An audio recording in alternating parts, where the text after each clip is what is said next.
नमामि बुद्धं गुणसागरन्तं नमामि धम्मं सुगतेन देशितं नमामि संघं मुनिराज सावकं। नमो बुद्धाय नमो धम्माय नमो संघाय।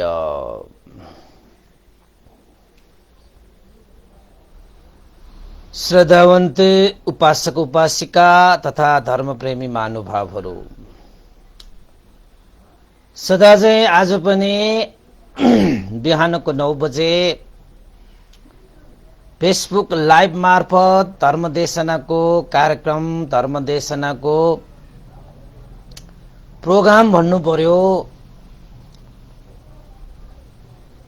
आज पनि हामी उपस्थित भइसकेका छौं र देशबाट विदेशबाट यस फेसबुक लाइभ धर्मदेशनामा जोड्नुहुने सम्पूर्ण श्रद्धावन्त उपासक उपासिका तथा धर्मप्रेमी महानुभावहरू, सदा चाहिँ म भिक्षु विमलो श्री सिद्धिमंगल बुद्ध विहार सिद्धिपुर साना गाउँ थसी महालक्ष्मी नगरपालिका वडा नम्बर 6 बुद्ध मार्गबाट मैत्रीपूर्ण स्वागत गर्न चाहन्छु। र उपासक उपासिकाहरू, आज मिति 2077, आज हामीले श्रावण महिनालाई पनि बिदा दिएर भाद्र महिनाको पहिलो दिन मा हामीले पाइला टेकिसकेका छौं र यसरी चैत्र वैशाख जेठ असार श्रावण महिनामा पनि हामीले निरन्तर फेसबुक लाइभ मार्फत हामीले धर्मदेशना गर्दै आइरहेका छौं र यसै क्रममा आज हाम्रो लाइभ आउने निरन्तरताको क्रममा आज 147औं दिन भइसक्यो र यो गुला महिना सकिने दिनमा सायद मेरो विचारमा 150 दिन हुन्छ होला। र आजको यो प्रतिकूल समयमा हामीले धर्म दानको रूपमा निरन्तर यसलाई अगाडि सार्दै आइरहेको यो फेसबुक लाइभलाई तपाईहरू सबैले श्रद्धा आस्था विश्वास गरेर जोडिदिनु भएको छ, यसलाई शेयर कमेन्ट लाइक गरिदिनु भएको छ, सुनिदिनु भएको छ। त्यसको लागि सम्पूर्ण उपासक उपासिकाहरूमा धेरै धेरै साधुवाद व्यक्त गर्न चाहन्छु। र आज भाद्रको 1 गते बिहानको 9 बजे हामीले फेसबुक लाइभ मार्फत धर्मदेशना गर्ने क्रममा आज पनि हामीले एउटा जातक प्रस्तुत गर्ने जमर्को गरेको छु र यो जातक को शीर्षक रहेको छ शील विमंसन जातक। जातकहरूको क्रम संख्यामा यो 305 नम्बरमा पर्छ र यो जातक धेरै लामो छैन, छोटो छ तर मिठो अवश्य होला। तपाईहरुले सुनिसक्नु भएको छ भने ठिकै छ, सुनिसक्नु भएको छैन भने आज सुन्नु होला। र यो जातकले हामीलाई के सन्देश दिइरहेको छ त भन्दाखेरि, कुनै पनि प्राणीहरूले कसैले देखेको छैन, सुनसान छ, शून्य छ भनेर कहीं पनि तपाईले पाप गर्न सक्ने अवस्था हुँदैन। त्यस्तो ठाउँ यो संसारमा कतै हुँदैन जहाँ तपाईले कसैले देखिरहेको छैन भन्ने त्यस्तो अवस्था कहीं पनि हुँदैन। त्यसैले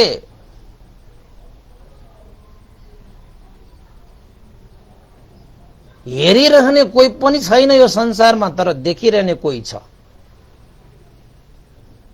तपाईको शरीर, तपाईको वचन, तपाईको मनले कुनै पनि त्यस्तो चाहिँ गोप्य कार्य गर्दाखेरि कसैले देखेको छैन भनेर, कसैलाई थाहा छैन भनेर, हैन, कसैलाई पत्तो लाग्दैन भनेर तपाईले चाहिँ त्यस्तो अकुशल कर्म गर्ने कुनै पनि त्यस्तो यो संसारमा, यो लोकमा गोप्य स्थान भन्ने हुँदैन। अरु कोही छैन भने त्यहाँ तपाई त छ नि। अरु कोहीले देखिरहेको छैन भने तापनि तपाईले त देखिरहेको छ नि।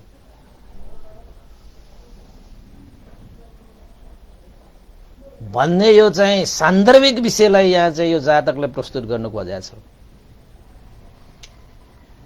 मलाई त राम्रो लाग्छ। म त नराम्रो कथा भन्दैन हैन। त्यसैले चाहिँ अब भगवान बुद्धको कथा, भगवान बुद्धको देशना भनेको नराम्रो त हुँदैन। त्यसैले त मैले जहिले पनि भन्छु राम्रो कथा भन्छु म भनेर। किन मैले यति विश्वासका साथ भनिरहेको छु त भन्दाखेरि जुन कथा मैले भन्छु त्यो भगवान बुद्धको कथा हो र भगवान बुद्धको कथाहरू राम्रा नै हुन्छन्, उत्कृष्ट नै हुन्छन्, श्रेष्ठ नै हुन्छन्, पनित नै हुन्छन्। त्यसैले मलाई पूर्ण विश्वास त भगवान बुद्धको हर सन्देश, हर उपदेशहरू चाहिँ मिठो नै हुन्छ। त्यसैले मैले जहिले पनि भन्छु म एउटा मिठो कुरा भन्छु है भनेर। तपाईहरुले पनि मिठो मानेर सुनिदिनु भएको छ, त्यसको लागि चाहिँ खुसी लाग्छ। र उपासक उपासिकाहरू हामीलाई थाहा छ हाम्रो यो काय, वाक, चित्त भन्ने तीनवटा द्वार छ। राम्रोसँग सुन्नुहोस् है। आज त भाद्र महिनाको 1 गते, आजको दिनमा चाहिँ राम्रोसँग सुन्नुपर्छ। महिना सुरु भएको दिन के नेवारी भाषाबाट त सलो भन्छ हैन।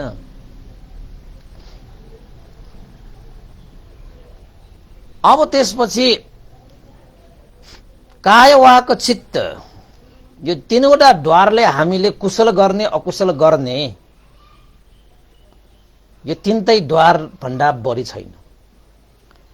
त्यसैले तपाईहरुले चाहिँ काय, वाक, चित्त द्वारा कुनै पनि कुशल कार्य गर्नु भयो भने कसैलाई त्यो प्रचार प्रसार व्याख्या गरेर हिँड्नु पर्दैन कि। तपाईको त्यो कार्य हेरिरहने कोही छैन तर देखिरहने कोही छ कि। चिन्ता मान्नु पर्दैन कि मैले यत्रो राम्रो काम गरे, यत्रो मैले महान काम गरे, अरूले देखोस्, अरूले बुझोस्, अरूले जे जे कार गरोस्, त्यो आशा गरिरहनु पर्दैन कि। तपाईको कामको मूल्याङ्कन भइरहेको छ कि भइरहेको छ। मूल्याङ्कन गरिरहने कोही छैन तर मूल्याङ्कन भइरहेको छ कि। तपाईको मैले यस्तो राम्रो काम गरिराखेर पनि कसैले पनि देखेन भनेर मन नदुखाउनुहोस् के। देखाउनलाई गर्ने होइन नि काम भनेको। तपाईको काम हेरिरहने कोही छैन भने पनि तपाईको कामलाई देखिरहने कोही छ कि।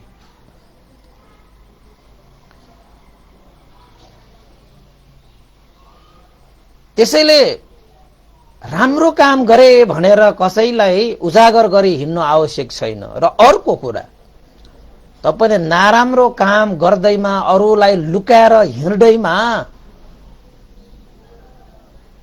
त्यो कार्य कसैले देखेन, कसैलाई थाहा छैन भनेर तपाई ढुक्क भएर नबस्नुस् के। हेरिरहने त कोही छैन तर देखिरहने कोही छ कि। यति कुरा बुझ्नुस् न। अरु कसैले नदेखे तापनि तपाई आफूले देखिरहनु भएको छ नि,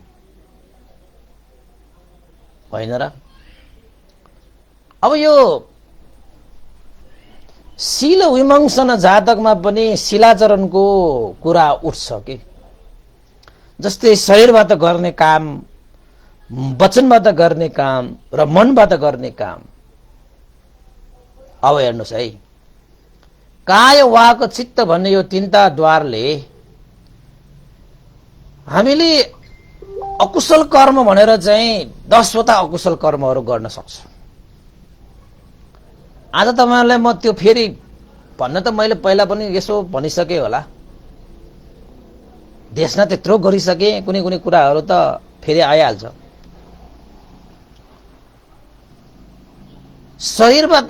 शरीरबाट गर्ने अकुशल कर्म भनेको चाहिँ प्राणातिपाता, हत्या हिंसा गर्ने, प्राणी हिंसा गर्ने, यो शरीरबाट गर्ने अकुशल कर्म। अजिन्नादाना, चोरी गर्ने, कामेषु मिच्छाचारा, व्यभिचार गर्ने, यो तीनटा अकुशल कर्म चाहिँ काय शरीरबाट हुन्छ। यो शरीरबाटै तपाईले अकुशल पनि गर्ने हो, कुशल पनि गर्ने हो। प्राणातिपातालाई त्याग्नु भयो भने तपाईको यो शरीरबाट कुशल भयो। अदिन्नादाना, चोरी गर्ने कार्य यो शरीरबाट तपाईले त्याग्नु भयो भने शरीरबाट कुशल भयो। कामेषु मिच्छाचारा, व्यभिचार गर्ने कार्य तपाईले शरीरबाट त्याग्नु भयो भने त्यो शरीरबाट कुशल भयो। र तपाईले प्राणी हिंसा, अदिन्नादाना, हैन, कामेषु मिच्छाचारा आदि इत्यादि यो शारीरिक रूपमा गर्ने जुन चाहिँ अकुशल कर्महरू छन्, कसैले देखाएको छैन, कसैले बुझाएको छैन, कसैलाई थाहा छैन भनेर चाहिँ गोपनीयता भनेको हुँदैन के। यो लोकमा त्यस्तो गोप्य स्थान कहीँ पनि छैन जहाँ तपाईले यो ठाउँ त गोप्य छ भनेर शरीरबाट अकुशल कर्म गर्ने कुनै पनि स्थान हुँदैन। कुनै पनि स्थान हुँदैन। चाहे तपाईँ चाहिँ जलभित्र होस्, चाहे तपाईँ पहाडभित्र होस्, चाहे तपाईँ आकाशमा होस्, कहीँ पनि त्यस्तो ठाउँ तपाईले पाउनुहुन्न जहाँ तपाईले यो शरीरबाट अकुशल कर्म गर्ने गोप्य स्थान यो लोकमा प्राप्त होस्। त्यस्तो स्थान छैन, हैन। र यो वचनबाट जुन अकुशल कर्महरू हुन्छन्, मुसावादा, झुठो असत्य कुराहरू बोल्ने वचनले गर्छ। पिसुनु वाचा, चुगली गर्ने, एक अर्कालाई यताउताको कुराहरू यसो गरेर चाहिँ पिसुनु वाचा। फरुस वाचा, अपशब्दहरू प्रयोग गर्ने, हैन, कडा वचनहरू प्रयोग गर्ने, यस्तालाई चाहिँ फरुस वाचा। सम्पप्फलाप वाचा, बिना अर्थको, हैन, असार कुराहरू गरेर बस्ने, अर्थ नै व्यर्थको कुरा जसलाई सम्पप्फलाप वाचा, यो चाहिँ वचनद्वारा गरिन्छ। यस्ता अकुशलहरूबाट पनि हामी चाहिँ वचनबाट बच्नुपर्छ। यो वचनबाट गर्ने कसैलाई थाहा छैन, कसैले सुने छैन भनेर तपाईले यसरी नबोल्नुहोस्। सुनिरहने कोही पनि छैन, तर तपाईको बोलीहरू सबै सुनिरहेको चाहिँ छ के, सुनिरहने चाहिँ छैन तर सुनिरहेको चाहिँ छ के, हैन। त्यसपछि मनबाट गर्ने अकुशल अविद्या, यानी कि अविद्या जस्तै हो। यो अविद्या भनेको यहाँनिर चाहिँ यो लोभ हो। यो अर्काको सम्पत्ति आफ्नो पार्ने इच्छा, लोभ। व्यापाद, त्यसपछि व्यापार भनेको द्वेष, क्रोध। त्यसपछि मिथ्यादिथि भनेको चाहिँ गलत धारणा, कर्म र कर्मको फलमा विश्वास नगर्ने धारणा, मिथ्या दृष्टि।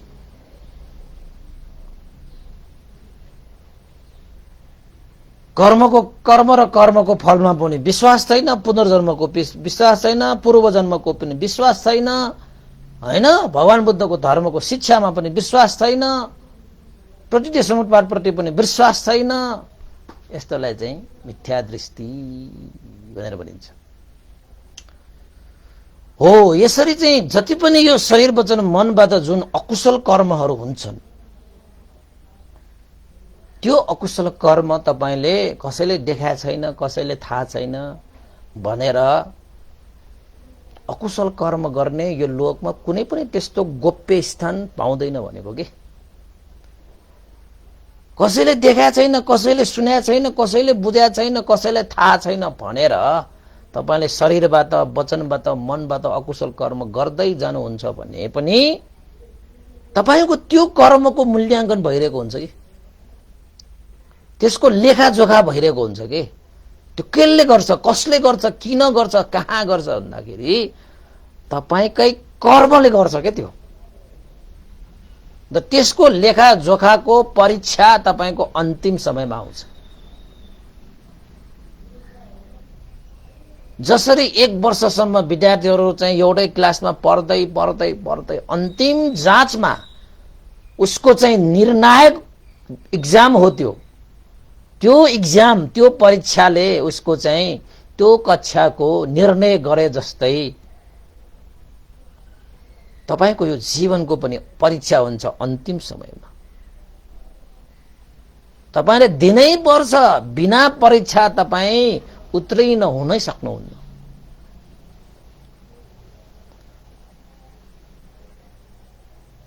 र तपाईको पनि त्यो परीक्षा आउँछ बीच-बीचमा पनि आउँछ नि परीक्षाहरु त कति स्कुलमा बीच-बीचमा नि परीक्षा आउँछ नि त हैन तपाईको जिन्दगीमा हरेक समयमा पनि परीक्षा आउन सक्छ यो कर्मले यो जिन्दगीले यो समयले त तपाईलाई कति परीक्षा लिन्छ यो स्कुलमा त 1 चोटी 2 चोटी 3 चोटी 4 चोटी छ होला तर जतिसुकै भए पनि अन्तिम समयमा तपाईको त्यो निर्णायक परीक्षा हुन्छ त्यो समयमा तपाईको हरेक शारीरिक वाचिक मानसिक कर्महरुको परीक्षा लिइसकेपछि तपाईलाई अंक प्रदान गरिन्छ जीवनबाट फेल भयो भने तपाई दुर्गतिमा नरकमा प्रेतमा असुरमा त्रिएकमा अनन्त कालसम्म दुःख भोग गर्नुपर्ने हुन्छ जिन्दगीबाट तपाईले पास हुनुभयो भने मनुष्य देवलोक ब्रह्मलोक निर्वाणसम्म पनि तपाईले प्राप्त गर्न सक्नुहुन्छ तर मान्छेहरु प्राय गरी फेलै हुन्छन् के किन त भन्दाखेरि बिचाराहरुलाई जाँच दिनुपर्छ भन्ने थाहा हुँदैन जाँच दिनुपर्छ भने थाहा नहुने मान्छेले जाँचको तयारी नै गर्दैन कति मान्छे जाँचको लागि तयार गर्दा परीक्षाको लागि तयार गर्दा गर्दै त फेल हुन्छन् भने अब जाँचैको लागि तयारी नगर्ने मान्छेहरु परीक्षा लिँदाखेरि त फेल हुने स्वाभाविक हो हैन भगवान बुद्धले भिक्षुहरुलाई यो औंलामा चाहिँ यस्तो यो धरतीको एउटा अलिकति माटो लिएर यो चोर औलामा राखेर भिक्षुहरुलाई सोधेको थियो रे कि हे भिक्षुहरु यो महापृथ्वीको माटो बढी छ कि यो मेरो औंलामा भएको माटो बढी छ भगवान शास्ता यो त प्रत्यक्ष सबैले देखिरहेको छ यो महापृथ्वीको माटो त कति छ यसको दाँजोमा त तपाईको औंलामा भएको त्यो माटो त्यो ठूलो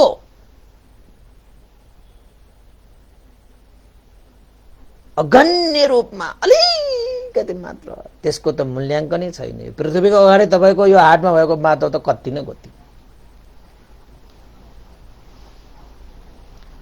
भगवान शास्त्र त यो सबैले देखिरहेछ भगवान बुद्ध भन्नुहुन्छ हे भिक्षुहरु बस यस्तै हो यो पृथ्वीको सामान्य मेरो औंलामा जति यो माटो छ त्यति मात्र यो संसारबाट मान्छेहरु चाहिँ माथि उत्तीर्ण हुन्छ भनेको मतलब जिन्दगीबाट पास भएर माथि जान्छ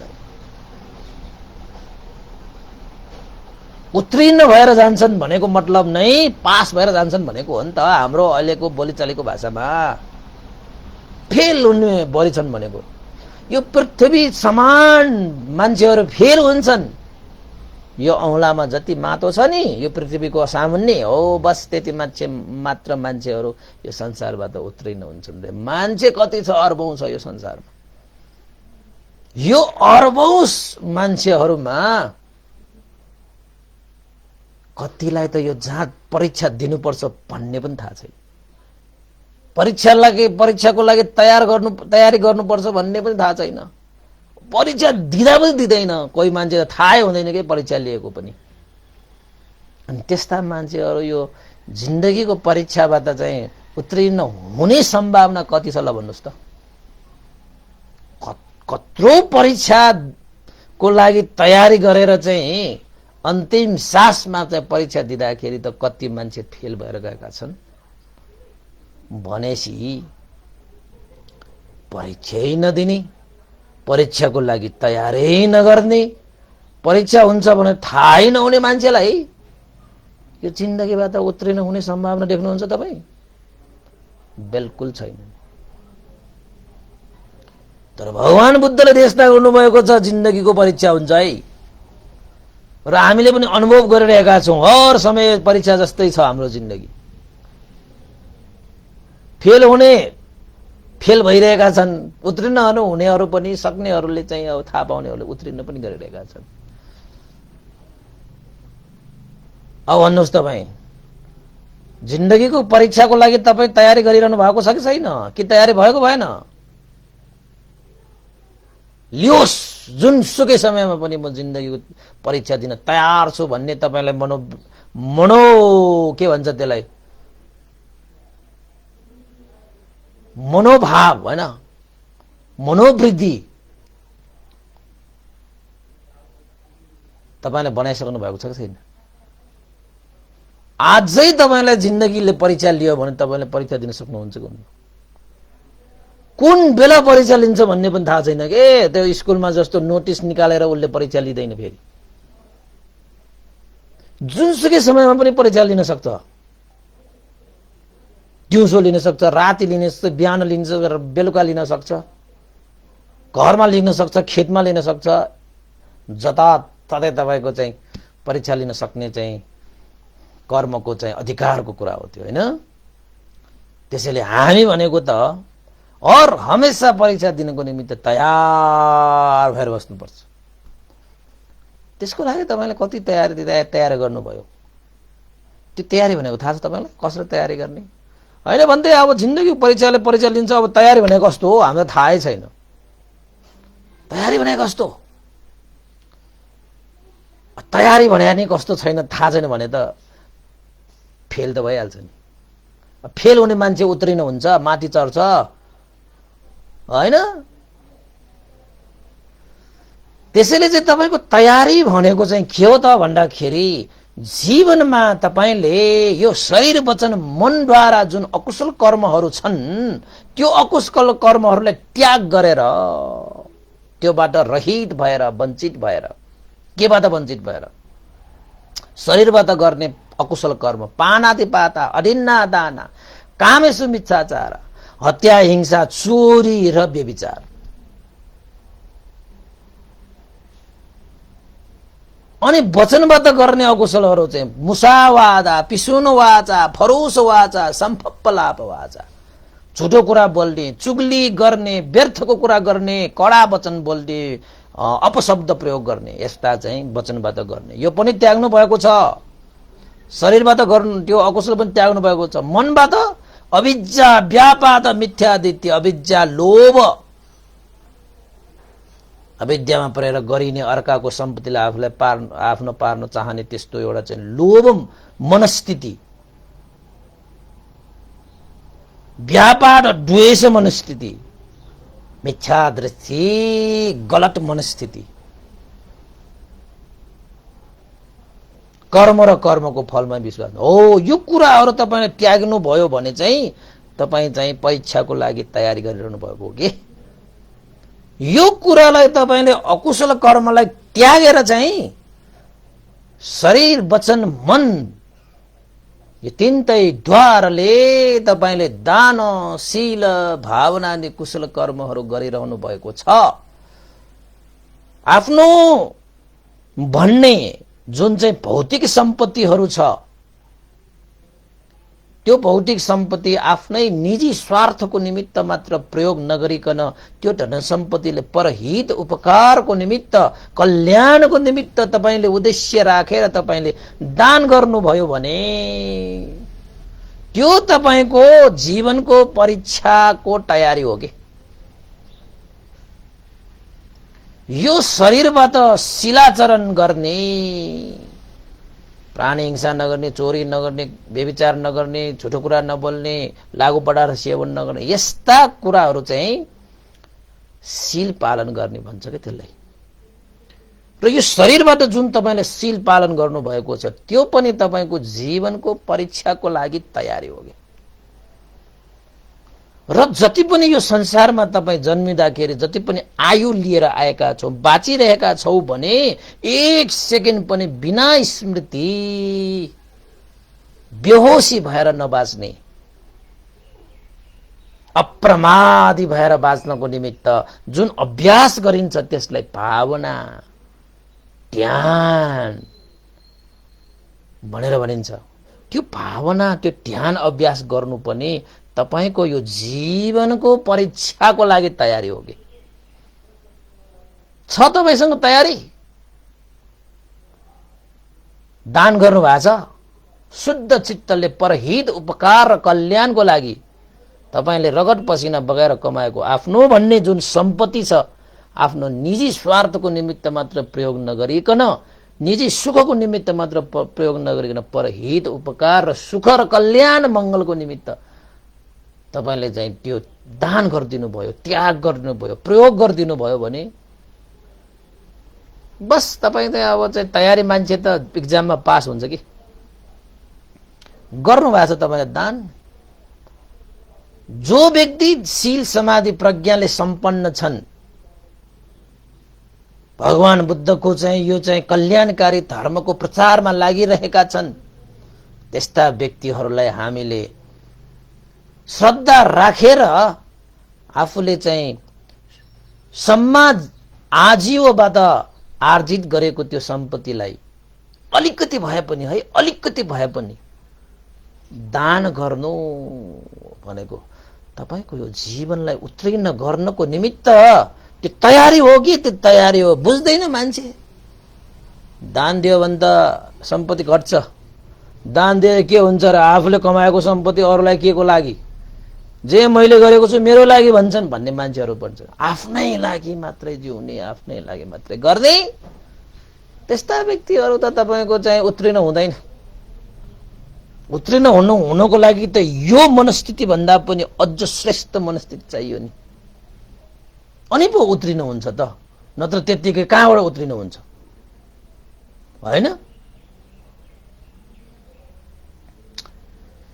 त्यस्तै गरी यो शरीरबाट शील पालन गर्नुभएको छ कि छैन तपाईले? पञ्चशील, अष्टशील, दशशील, कसैले त तपाईको चाहिँ चिब्रो लगाएर पनि हैन प्रवज्यशील पनि ग्रहण गर्नुभएको छ होला। यो सबै शिलाचरण गर्नु पनि तपाईको परीक्षाको निमित्त तयारी हो कि। त्यो तपाईले गर्नुपर्छ, गर्नै पर्छ यो जिन्दगी उत्तीर्ण गर्ने हो भने, नत्र फेल, तपाई फेल। यो वर्षको यो चाहिँ सी एक्जाममा त एक्जामै दिन नपर्ने गरी पास भएकाहरू यस्तो परिस्थिति आउला भनेर फेरि कुरेर बस्ला। फेरि त्यस्तो आउँदैन जिन्दगीमा, त्यस्तो हुँदैन कि। कर्मको खेलमा, कर्मको त्यो लेखाजोखामा एक इन्ची पनि यताउता हुँदैन, एक इन्ची पनि यताउता हुँदैन। अनि त्यस्तो चाहिँ कर्मलाई तपाईले झुक्क्याउने, लुक्क्याउने, छक्क्याउने भन्ने गर्न सक्नुहुन्छ र?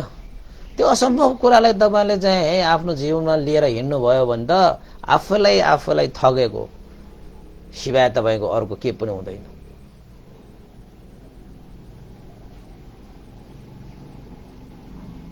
अनि त्यसपछि भावना अभ्यास गरिरहने, जुन चाहिँ ध्यान भावना अभ्यास गरिरहने, त्यो पनि तपाईको जीवनमा उत्तीर्णको निमित्त परीक्षाको तयारी हो कि। कति ध्यान बस्नुभएको छ तपाईहरुले? कोही मान्छेलाई ध्यानको नाम पनि सुनेको हुँदैन, कोही मान्छे त नाम त सुनेको होला तर ध्यान कहिले बसेको हुँदैन, कोही मान्छे बस्न त बसेको होला तर एकपल्ट बसेपछि फेरि कहिले नबसेका पनि हुन्छन् होला, कोही मान्छे त बसेर चाहिँ निरन्तर दिइरहेको पनि छ होला, कोही मान्छे त बसेर चाहिँ मार्गफल पनि लिइसके पनि होला। थरी सन्तान थरीका यो संसारमा, तर सबैले परीक्षा चाहिँ दिनुपर्छ हैन। त्यसैले यो शरीर वचन मनबाट हामीले कुशल कर्महरू सम्पादन गरिरहनेहरू चाहिँ जीवनबाट उत्रिनु हुन्छन् भने अकुशल कर्म गर्नेहरू चाहिँ फेल हुन्छन्। र हामीलाई यो पनि थाहा छैन कि अकुशल कर्म गर्दाखेरि अरूले नदेखेपछि, अरूलाई थाहा नभएपछि बस पुग्यो, जस्तो गरे पनि भयो, गोपनीयता राख्ने हैन। त्यसपछि चाहिँ मजाले ढुक्क भएर चाहिँ जस्तो सुकै चाहिँ शरीर वचन मनबाट अकुशल कर्महरू पनि गरेका हुन्छन्। त्यस्ता मान्छेहरू चाहिँ अन्तिममा पश्चातापमा परेर जिन्दगीबाट फेल भएर आखिर दुःखको सागरमा झर्नु पर्ने हुन्छ। र यहाँनिर एउटा 30 मिनट जति भइसक्यो यो चाहिँ अब यो भूमिकाहरू बाँडेको, यो भूमिकालाई पनि त के ज्ञानहरू लिएर कि छ होला। अब कथा खोइ कसले भन्टेले कथाै भन्नु भएन भन्ला नि, किन नभन्ने, कथा त भन्नलाई आएको। अब म सुरु गर्छु है त। शील विमंसन जातक भनेको चाहिँ भगवान बुद्धले श्रावस्ती जेतवन बिहारमा बसिरहनु हुँदाखेरि भिक्षुहरूलाई प्रोत्साहनको रूपमा भगवान बुद्धले देशना गर्नुभयो। हे भिक्षुहरू, यो संसारमा यस्तो गोप्य स्थान छैन जहाँ पाप कर्म गर्न सकोस्। कसैले देख्या छैन, कसैलाई थाहा छैन, कोही पनि यहाँ सामुन्ने छैन भनेर कुनै पनि यो लोकमा त्यस्तो स्थान छैन जहाँ गोप्य रूपमा चाहिँ पाप कर्म गर्न सकियोस्। हे भिक्षुहरू, त्यसैले चाहिँ हर हमेशा हामीले आफूलाई स्मृतिमा राखेर अप्रमादी भएर शारीरिक रूपमा, मानसिक रूपमा र वाचिक रूपमा हामीले आफ्नो कर्मलाई शुद्ध गर्दै लानुपर्छ, गर्दै लानुपर्छ, गर्दै लानुपर्छ। त्यस्ता व्यक्ति, त्यस्ता भिक्षु होस् हैन, त्यस्ता चाहिँ अनागारिका होस्, त्यो चाहिँ अब उपासक हो, उपासिका होस्, जसले गर्छ त्यसले फल पाउँछ। त्यसैले यो शरीर वचन मनलाई शुद्ध गर्दै जीवनबाट उत्तीर्ण भएर अरहन्त फल प्राप्त गर्नुपर्छ, दुःखबाट मुक्त हुनुपर्छ, निर्वाण धर्मलाई साक्षात्कार गर्नुपर्छ। हे भिक्षुहरू, त्यस्तो स्थान कहीँ पनि छैन यो लोकमा जुन गोप्य स्थान होस् जहाँ कसैले देखाएको छैन, कसैले बुझाएको छैन भनेर पाप कर्म गर्न सकियोस् भनेर भगवान बुद्धले भिक्षुहरूलाई प्रोत्साहन, प्रेरणा र निर्देशनको रूपमा एउटा अतीत कथा भगवान बुद्धले देशना गर्नुभएको छ। त्यही शील विमंसन जातक हो। र यो जातक सुरु हुन्छ, अब धेरै लामो छैन, छोटोमै सकिन्छ। वाराणसीमा ब्रह्मदत्त राजाले राज्य गरिरहेको समयको घटना।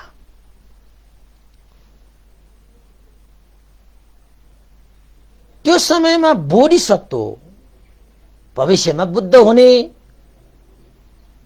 जसलाई बोधिसत्व भनिन्छ, बोधिसत्व त्यस बेला चाहिँ ब्राह्मण कुलमा जन्मिनु भएको रहेछ।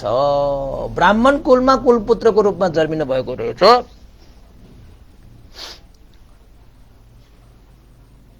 र त्यति बेला जसले पनि अब आचार्यहरू कहाँ गएर शिल्प विद्याहरू सिक्ने, ज्ञान गुणका कुराहरू सिक्ने आदि इत्यादिहरू हैन, गुरुहरूसँग चाहिँ आर्जित गर्नुपर्ने ज्ञान गुणका कुराहरू सिक्ने, जान्ने, बुझ्ने हैन, आफूहरू सक्षम हुने, त्यस्तो परम्परा अनुसार वाराणसीमा एकजना प्रसिद्ध आचार्य थिए,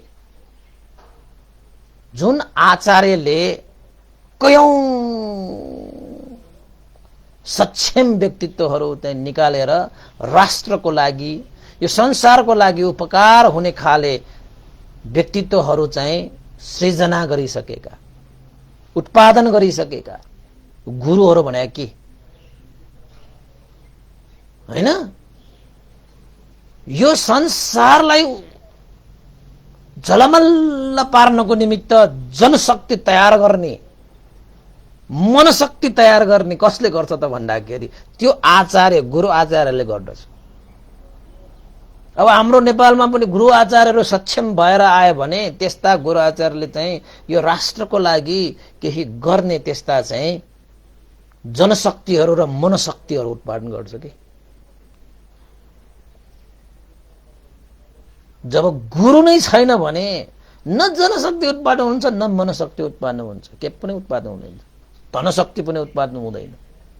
गुरुहरूसँग भनेको चाहिँ जनशक्ति, धनशक्ति, मनशक्ति, तनशक्ति साराका सारा उत्पादन गर्ने त्यस्ता ज्ञान, बुद्धि, विवेक, शिक्षा हुन्छ कि। एकजना वाराणसीमा प्रसिद्ध तपाईको चाहिँ आचार्य थिए। त्यही आचार्य कहाँ बोधिसत्व जुन ब्राह्मण कुलमा जन्मिने भएको थियो त्यति बेला ब्राह्मण पुत्र बोधिसत्व त्यही प्रसिद्ध आचार्य कहाँ गएर शिल्प विद्याहरू आदि विद्याहरू सिक्न गए र त्यो प्रसिद्ध त्यो वाराणसी आचार्यको 500 जना शिष्यहरू थिए। 500 जना र ती 500 जना शिष्यहरूमा चाहिँ बोधिसत्व चाहिँ ज्येष्ठ शिष्यको रूपमा त्यहाँ रहन गयो। हेर्नुहोस् है, राम्रोसँग कुरा सुन्नुहोस् है, फेरि त्यहाँ बिर्सिएला, अरूलाई भन्दाखेरि यताउता पर्ला। कथा भनेको सुनिसकेपछि अरूलाई पनि त्यस्तै फोटोकपी जस्तो हुने गरी भन्न सक्नुपर्छ। तपाईँ मैले भन्ने गराएको छु नि, जहिले पनि आफूले सुनेको कथाहरू एक न एकजनालाई सुनाऊ हैन, अनि मात्र तपाईको त्यो दिमागमा त्यो भनिसकेपछि त्यो कथाहरू चाहिँ ट्याग रहन्छ। अब भन्देको यो दिमागमा त्यो कथाहरू सबै छ कि यहाँ छ के दिमागमा, यहाँ कहाँ छ यहाँको चिरेर हेऱ्यो भने चाहिँ हुँदैन। फेरि त्यस्तो वैज्ञानिक हिसाबले खोज्ने हो भने त्यो खोज्न सकिँदैन, त्यो त आध्यात्मिक हिसाबले प्रज्ञाको हिसाबले खोज्नुपर्छ, अनि मात्र हुन्छ यो दिमागमा। वैज्ञानिक हिसाबमा तपाईँले काटेर हेर्नुभयो भने प्रकृति भन्छ क्या त्यसलाई, प्रकृति। यो त परमार्थ कुरा हो। अब परमार्थ कुरालाई प्रकृतिमा बसेर हेरेर तपाईँले पाउनुहुन्छ त? पाउँदैन। त्यसैले स्मरण शक्ति अब जसलाई तपाईँले चाहिँ अब अरूलाई भन्यो भने चाहिँ तपाईँकोमा भइरहन्छ कि। 500 जना शिष्य भएका र 500 जनामा पनि ज्येष्ठ शिष्य बोधिसत्व थियो। अब त्यो प्रसिद्ध आचार्य निस्वार्थ रूपमा आफ्ना विद्यार्थीहरूलाई, आफ्नै सन्तानलाई मैत्री करुणा राखे जस्तै सिकाएर चाहिँ एकदमै सक्षम बनाउने खाले आचार्य हो के त्यो। अब चाहिँ साँच्चैकै सही गुरु, सही आचार्यले भनेको त 7 जुनीको शत्रुलाई पनि गलत शिक्षा दिन सक्दैन। साँच्चैकै गुरु, साँच्चैकै आचार्यले केही सिकाउँदाखेरि चाहिँ सही कुरा नै सिकाउँछ कि। त्यही भएर गुरुहरूको जुन चाहिँ यो हैन, गुरु आचार्यहरूको त्यो जुन चाहिँ पेशा छ साँच्चैकै महान छ के। त्यो पेशा साँच्चैकै महान छ। म पनि एक जमानामा गुरु भएर आइसकेको के, टिचर भन्छ हैन, शिक्षक हैन, शिक्षक भएर आइसकेकोले मैले पनि अनुभव गरेको छु कि साँच्चैकै महान हुँदो रहेछ कि। आफूहरू चाहिँ त्यही स्थानमा बसेर विद्यार्थीहरूलाई चाहिँ माथि उठाएर हैन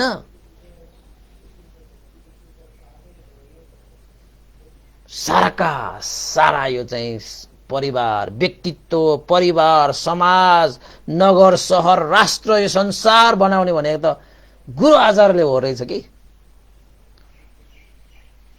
यहाँनिर मैले सही गुरु आचार्यको कुरा गरिरहेको छु है, सही गुरु आचार्यको। मिथ्या दृष्टि त्यस्ता चाहिँ लाभ सत्कारमा फुल्ने त्यस्ता गुरु आचार्यले त्यस्तो चाहिँ सृजना गर्न सक्दैन।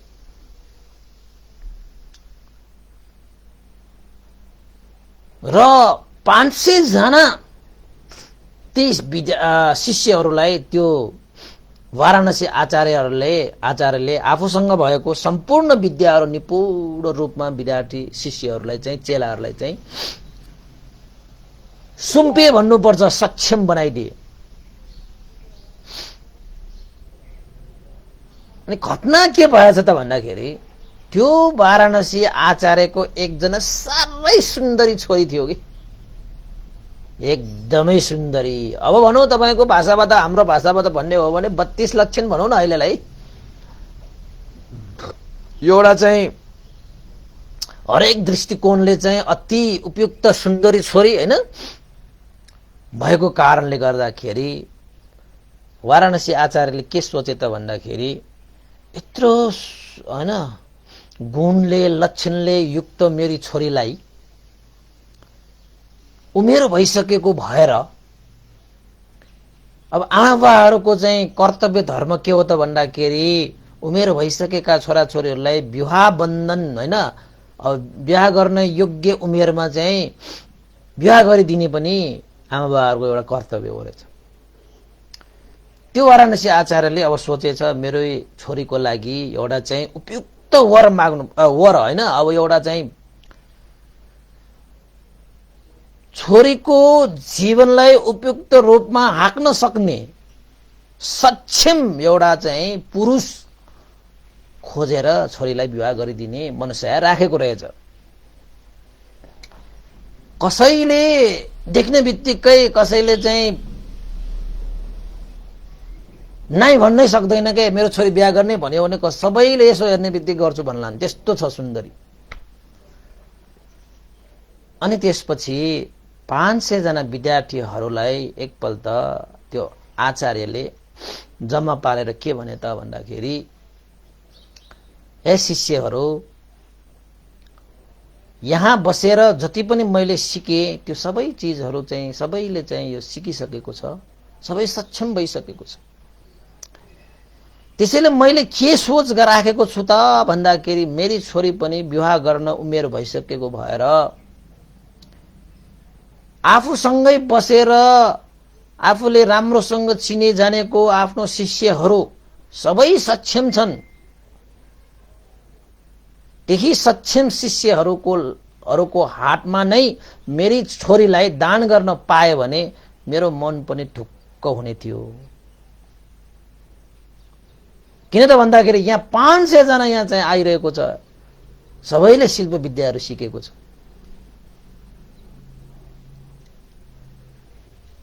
हैन। त्यसैले म चाहन्छु मेरी छोरीको विवाह यो 500 शिष्यहरूको बीचको जसले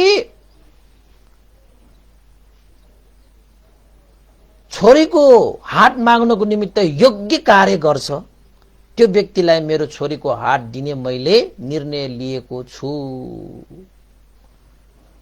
हे शिष्य, हे चेलाहरू, तपाईहरूलाई यो मेरो चाहिँ प्रस्ताव स्वीकार छ भने मेरी छोरीको हात थाम्न सक्छौ भनेर आचार्यले चेलाहरूलाई सुनाइसकेपछि साराका सारा 500 जना चेलाहरू चाहिँ तयार। ल किन तयार नहुनु फेरि? गुणले सम्पन्न, रूपले सम्पन्न, आचरणले सम्पन्न, चरित्रले सम्पन्न, साराका सारा सम्पन्न त्यस्तो स्त्री पाएपछि त अब उमेर पुगिसकेकाहरूले त स्वीकार नै भइहाल्छ। त्यसपछि आचार्यले के भने त भन्दाखेरि तर त्यसको लागि चाहिँ मैले भनेको एउटा चाहिँ कार्य चाहिँ गर्नुपर्छ है। जसले त्यो कार्य गर्न सक्छ, जसले उत्कृष्ट श्रेष्ठ कार्य गर्छ त्यसलाई म आफ्नो छोरीको हात सुम्पिदिन्छु भनेर के भने त भन्दाखेरि मेरी छोरीको लागि गरगहना लट्टा कपडा आवश्यक छ। गरगहना लत्ता कपडा आवश्यकतालाई परिपूर्ति गर्नको निमित्त हे शिष्य, हे चेला, तिमीहरू गएर आफ्नो घर घरमा गएर कसैले नदेख्ने गरी है जति बढी तिमीहरूले चाहिँ गरगहना लट्टा कपडाहरू लिएर आउन सक्छ त्यसैलाई म आफ्नो छोरी दिन्छु। कसैले नदेख्ने गरी लिएर आएको त्यस्तो गरगहना र लट्टा कपडा मात्रै म स्वीकार्छु है। फेरि मेरी छोरीले त्यस्तै कुराहरू मात्रै स्वीकार्छ है। फेरि कसैले देख्ने गरी ल्याएको चीजहरू भयो भने चाहिँ फेरि आपट सापट पर्ला। जसले बढी ल्याउँछ त्यसैलाई म आफ्नो छोरी दिउँला। भनेर चाहिँ आचार्यले चेलाहरूलाई भनिसकेपछि चेलाहरूले त त्यो छोरीलाई उसको छोरीलाई हेरेर ओहो यस्तो छोरी पाउने भए त घरमा गएर भयभरको म चाहिँ गहना लट्टु कपडाहरू ल्याएर म चाहिँ अगाडि सुम्पिन चाहन्छु, सुम्पिन सक्छु। यस्तो अप्सरा जस्तो छोरी पाउनको निमित्त, त्यति जाप कार्य गर्नको निमित्त कुन ठुलो कुरा हो भन्दै मनसाय राखेर सबै चेलाहरू चाहिँ घरमा गए, आफ्नो घरमा गए। यता गुरुले चाहिँ कोसँग शिलाचरण छ, सदाचारी छ, त्यसैलाई म आफ्नो छोरी दिन्छु भनेर परीक्षण गरेको रहेछ, परीक्षा लिएको रहेछ अन्तिममा, हैन? र त्यो छोरीलाई पनि बाउको, आफ्नो बुबाको, हैन, जुन परीक्षा छ त्यसमा पास हुनेहरू सँग मात्रै विवाह गर्ने। बुवाको निर्णयमा छोरीको पनि सहमति। आजकल मान्छेहरू धन हेर्छन्, रूप हेर्छन्, के हेर्छन्, तर मन हेर्दैन। मन त जस्तो सुकै कालो भए पनि मुख सेतो भए पुग्ने खाले चाहिँ व्यवहार गर्छन् नि त मान्छेहरू। तर मुख जति सुकै कालो भयो भने के हो, मन सेतो भए पुग्छ कि? मनै हो। जब मनै कालो छ भने यो मुख सेतो भएर के गर्ने? कामै छैन। मन कालोमा हुने मान्छेको त रूप कालो हुनलाई बेर लाग्दैन। मनै सेतो छ त त्यो कालो रङले के फरक पार्छ र यार? के पनि फरक पार्दैन। अनि चेलाहरू गए, सबैले चाहिँ बातो भयो, त्यही चाहिँ गुरुको त्यो छोरीलाई मात्रै सम्झेर कसरी म प्राप्त गर्ने, कसरी म प्राप्त गर्ने।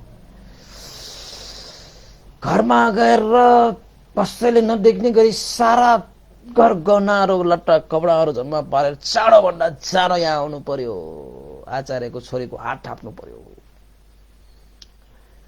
भन्दै सारा त्यो चेलाहरूले 479 भन्नु पर्यो। अब 479 चाहिँ त्यो चेलाहरू सबैले त्यो गहनाहरू लट्टा कपडाहरू चाहिँ टन्न बोकेर आएछ। 479 जना। तर एकजना बोधिसत्व जो छ ऊ भने खाली हात आएछ। सबैले गहनाहरू लिएर आएछ। अब जसको बढी हुन्छ, हैन, जसले चाहिँ जति जति बोकेर आएको छ, अब चाहिँ गुरुलाई खुसी पार्ने, उसको छोरीलाई खुसी पार्ने।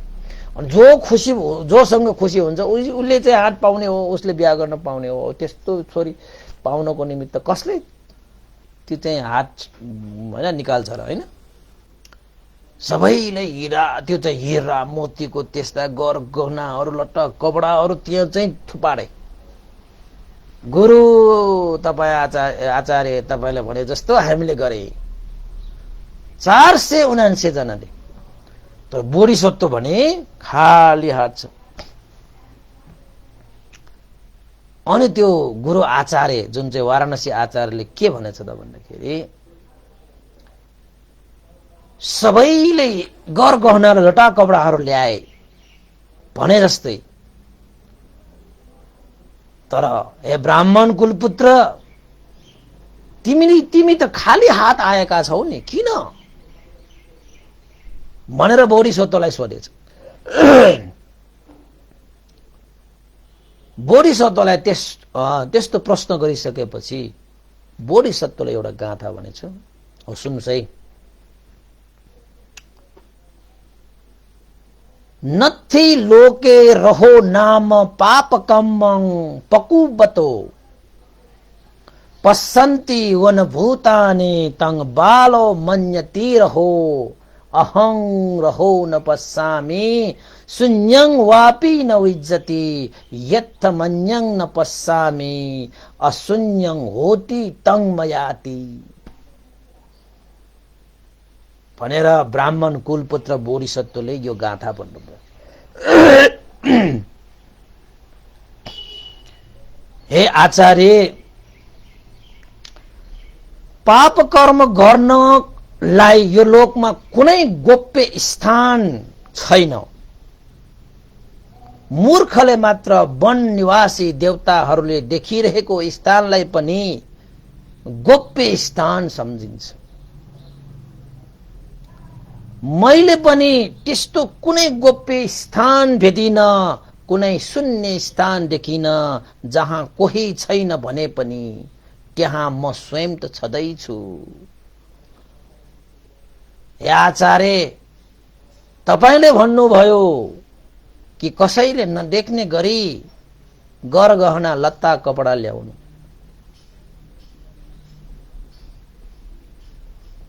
मैले पनि कसैले नदेख्ने गरी गरगहना लत्ता कपडा ल्याउने कोसिस नगरेको होइन, गरे, मैले पनि गरे,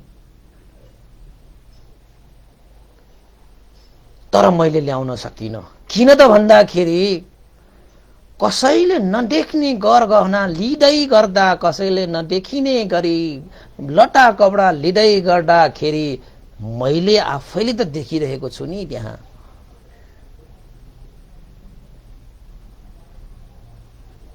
मैले त्यस्तो स्थान कहीँ पनि भेटिन जहाँ कसैले देखेको छैन भनेर मैले कसैले नदेख्ने गरी गहर गहनाहरू पोको पारेर ल्याउन सके, कसैले नदेख्ने गरी लट्टा कपडा पोको पारेर ल्याउन सके। आचार्य, मलाई क्षमा गर्नुहोस्, अरूले जस्तै गर गहना लट्टा कपडा बोकेर म आउन सकिन, मलाई क्षमा गर्नुहोस्।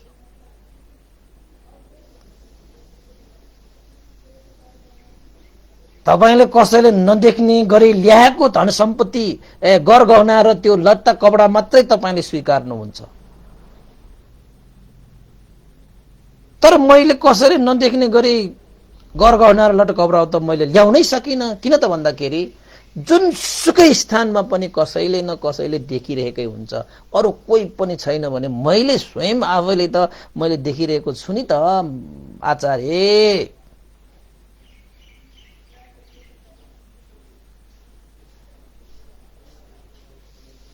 मैले पनि खुबै कोसिस गरेको थिएँ, यो ठाउँमा त कसैले देख्दैन कि, यो ठाउँमा त कसैलाई थाहा छैन कि भनेर मैले चाहिँ गरगहनाहरू लिँदै गर्दाखेरि कोही छैन, तर आफू त त्यहाँ छ, मैले त देखिरहेको छु नि, मैले नदेखेको कसरी लिन सक्छु म?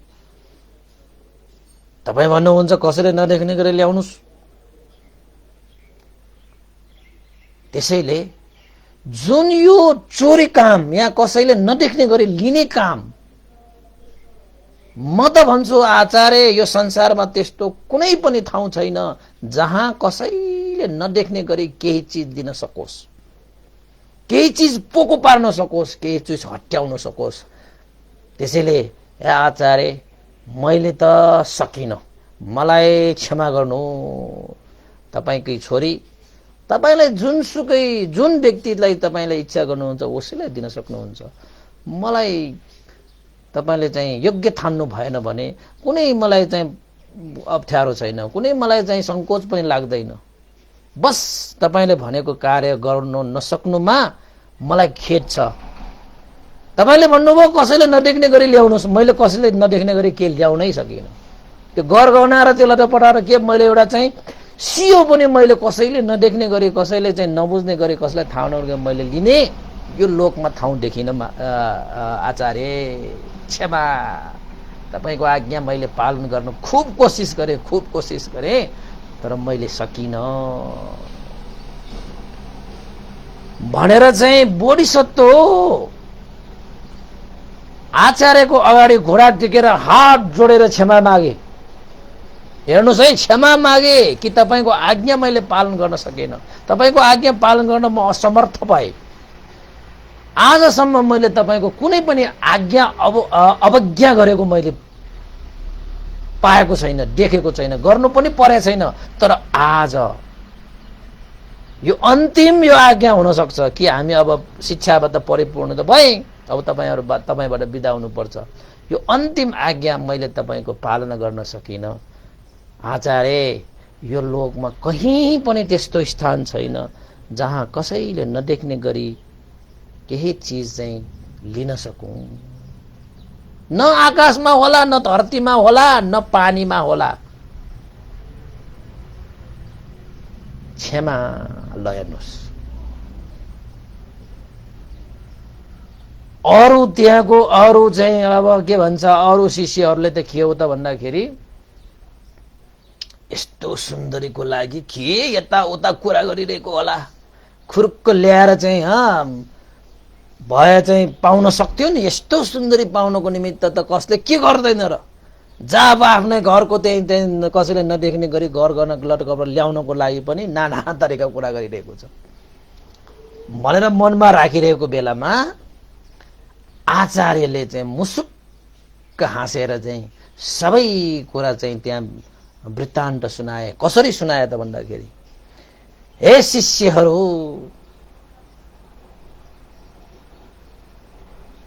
मसँग प्रशस्त धन छ, गर गहना पनि प्रशस्त छ, मेरो छोरीको लागि प्रशस्त लट्टा कपडा पनि छ। मैले त यो कार्य सबै गरेको त मेरी छोरीको लागि कुन चाहिँ शिष्य योग्य छ, सक्षम छ, जान्नको निमित्त, बुझ्नको निमित्त परीक्षा मात्रै गरेको हो। जो व्यक्तिले आफ्नो जीवनमा शील रूपी त्यस्तो गर गहना लगाउँदछ, जुन शिष्यले आफ्नो जीवनमा शील रूपी लटा कपडा लगाउँदछ, त्यो व्यक्ति नै मेरी छोरीको लागि उपयुक्त वर हुनेछ।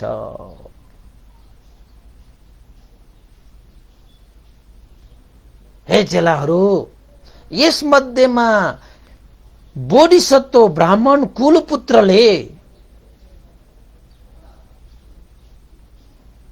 आफ्नो शीललाई सुरक्षित पार्नको निमित्त आफ्नै घरको गरगहना र लटा कपडा पनि कसैले नदेखिने गरी पोको पारेर ल्याउन सकेन।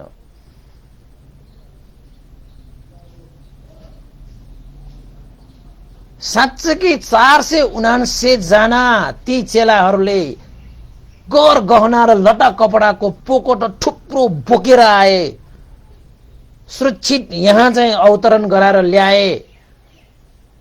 तर यो चाहिँ ब्राह्मण कुलपुत्र बोधिसत्वले शीलको गरगहना, शीलको लटा कपडा यति बोकेर आएको देखेर म त भित्रै हृदयदेखि हर्षित भए।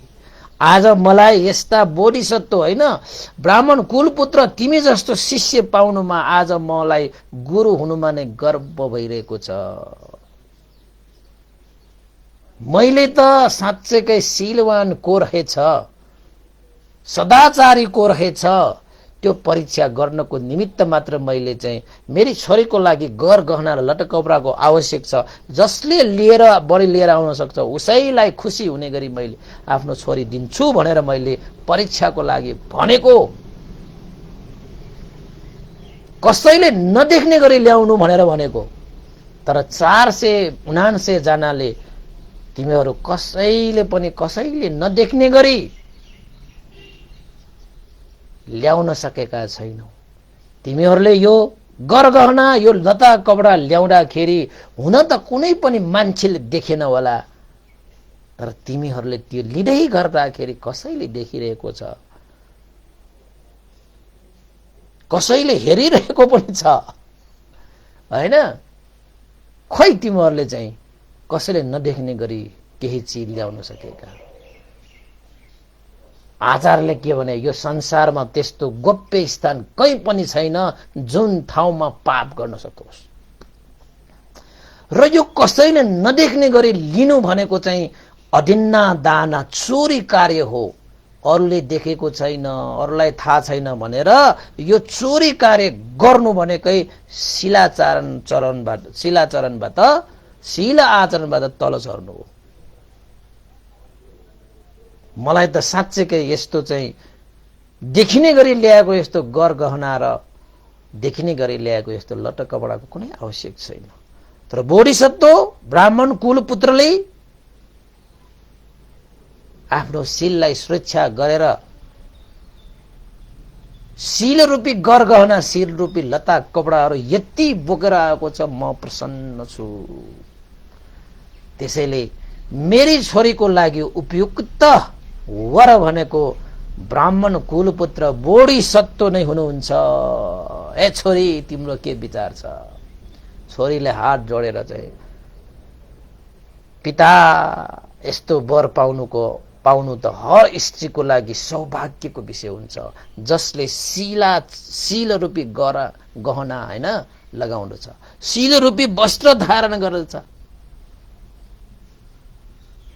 त्यस्ता वर पाउनु, त्यस्ता श्रीमान पाउनु त हर स्त्रीहरूको लागि सौभाग्यको विषय छ। पिता, तपाईले जुन परीक्षा लिनुभयो त्यसमा एकैजना पास भएको छ, त्यो बोधिसत्व ब्राह्मण कुलपुत्र। अवश्य पनि तपाईको आज्ञा छ भने उहाँ जस्तो चाहिँ श्रीमान पाउनु मेरो लागि ठुलो भाग्य हुनेछ पिता। तपाई जस्तो पिता पाउनु पनि मेरो लागि सौभाग्यको विषय हो, जसले आफ्नो छोरीको लागि सक्षम वर खोज्नको निमित्त यस्तो उपाय कौशलले तपाईले गर्नु भएको छ। नत्र यति 500 जनामा को सक्षम कसरी छुट्याउन सकिन्छ? तपाईको एक कार्यले आज आफ्नी छोरीको जीवनमा उपयुक्त वर चुन्ने अवसर आएको छ। पिताप्रति पनि गर्व मानेर श्रीमान त्यस्तो पाउनु उसको लागि सौभाग्यको विषय ठानेर हर्षित भएर मनै प्रमोदित भएर चाहिँ छोरी चाहिँ खुसी भए। त्यसपछि वाराणसी आचार्यले खुसीका साथ मेरी छोरीको लागि उपयुक्त वर तिमी नै हौ भनेर बोधिसत्व ब्राह्मण कुलपुत्रलाई आफ्नै छोरीको हात सुम्पे र 479 जना ती शिष्यहरूलाई के भने त भन्दाखेरि, हे शिष्यहरू, जति पनि तिमीहरूले यो ल्याएको, कसैले नदेखिने गरी ल्याएको, कसैलाई थाहा नदिकन ल्याएको यो गहना, यस्तो एउटा चाहिँ लटा कपडा जति पनि छन्, ती सबै लता कपडा र गहनाहरू फिर्ता लग। मलाई यो गहना र यो लटा कपडाको कुनै आवश्यक छैन। र अन्तिममा मेरो एउटै तिमीहरूको लागि शिक्षा हुनेछ कि हे चेलाहरू, जिन्दगीमा यो कहिले नबिर्सनु कि कुनै पनि यो लोकमा यस्तो गोप्य स्थान छैन जहाँ कसैले देखेको छैन, जहाँ कसैले चाहिँ थाहा छैन भने पाप कर्म गर्न सक्ने, पाप कर्म गर्ने हुने त्यस्तो गोप्य स्थान यो लोकमा कहीं कतै हुँदैन। भर्खरै बोधिसत्व जुन चाहिँ ब्राह्मण कुलपुत्र, उसले भर्खरै भनिरहेको छ, भर्खरै सिकाइरहेको छ, हे चेलाहरू, हिक उसँग, जान उसँग, बुझ उसँग, ऊ पण्डित छ, ऊ ज्ञानी छ, ऊ सदाचारी छ। त्यसैले लक्षणयुक्त छोरी उसले प्राप्त गरे। आइन्दा तिमीहरूले चाहिँ यस्तो कसैले देखेको छैन, कसैलाई थाहा छैन भनेर यस्ता अकुशल कार्य चाहिँ नगर्नु भनेर ती अरू चेलाहरूलाई पनि ल्याएको, बोकेर ल्याएको, पोको पारेर ल्याएको त्यो गहना र लटा कपडा सबै उनीहरूलाई नै फिर्ता दिएर पठाए। छोरी चाहिँ बोधिसत्वलाई दिएर पठाए। यसरी यो जातक भगवान बुद्धले भिक्षुहरूलाई देशना गरिरहेको है। भिक्षुहरूलाई चाहिँ यो अकुशल कर्मबाट चाहिँ बच्नको निमित्त, पाप कर्मबाट चाहिँ बच्नको निमित्त उपदेश गरिरहेको। भगवान बुद्धले के भन्नुभयो त भन्दाखेरि, हे भिक्षुहरू, कसैले स्त्री प्राप्त गर्नको निमित्त आफ्नो शील पनि त्यागे, कसैले आफ्नो शील सुरक्षाको लागि स्त्री त्यागे। कसले स्त्री प्राप्तको लागि शील त्यागे? 479 जना शिष्यहरूले चाहिँ स्त्री प्राप्त गर्नको लागि आफ्नो शील त्यागे। तर बोधिसत्वले आफ्नो शील सुरक्षाको लागि स्त्री नै त्यागिदिए। उसले त अब छर्त्यो नि त, म अब कसैले नदेख्ने गरी म लिनै सक्दैन। दिनुस् तपाईँ चाहिँ 479 जो चाहिँ सक्षम तपाईँलाई चाहिँ लाग्छ उनीहरूलाई नै छोडिदिनुस् भनेर त्यागेको भयो नि त, होइन? भगवान बुद्ध फेरि भन्नुहुन्छ, हे भिक्षुहरू, यो संसारमा, यो लोकमा, चाहे आकाश होस्, चाहे धरती होस्, चाहे जलमा होस्, कुनै पनि त्यस्तो स्थान छैन जहाँ कसैले गोप्य रूपमा पाप गर्न सकोस्।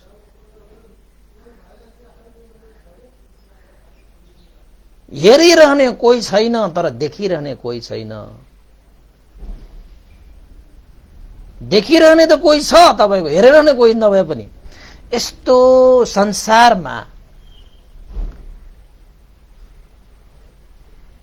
जसले आफूलाई त्यो स्थानमा अकुशल गर्नको निमित्त तयारी गर्छ, अरू कोही कसै पनि त्यो स्थानमा उपस्थित नभए पनि त्यो स्थानमा आफू त उपस्थित छ, मैले त थाहा पाइरहेको छु, मैले त देखिरहेको छु, मैले त बुझिरहेको छु भनेर आफैलाई साक्षी राखेर हिँड्न सक्ने मान्छेले यो लोकमा कुनै पनि स्थानमा उसले पाप कर्म गर्नै सक्दैन, पाप कर्म गर्नै सक्दैन। आफैले आफूलाई नदेख्ने अन्धकारमा पनि मैले आफूलाई त नदेखिने यो स्थानमा मैले पाप कर्म गर्ने पनि हुन्छ भनेर त्यो स्थानमा पनि तपाईले पाप कर्म गर्न सक्नुहुन्न। यहाँ त चोरी गर्ने काम छ, यहाँ अदिन्ना दाना। तपाईले कति अर्काको चीज चोरेर लिनुभयो होला, कति डाका मारेर लिन, हैन, अर्काको सम्पत्तिलाई आफ्नो चाहिँ जालजेल गरेर पार्नु भयो होला, कति चाहिँ अर्काले देखेको छैन, अर्कालाई थाहा छैन, यिनीहरूलाई त जस्तो गरे पनि हुन्छ भनेर चाहिँ त्यो 479 जनाले त्यो गरगहना पोको पारेको जस्तै तपाईले अर्काको धन सम्पत्तिलाई त्यसरी चोरी कार्य गर्ने, कसैले नदेखिकन लिने जुन कार्य गरिरहनु भएको छ भने छाड्नुस्, आजैदेखि छाड्नुस्।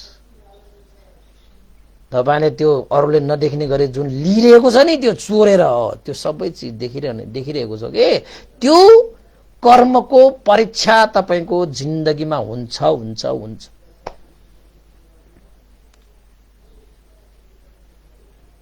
त्यो अदिन्ना दाना भनेको कायबाट भइरहेको अकुशल हो।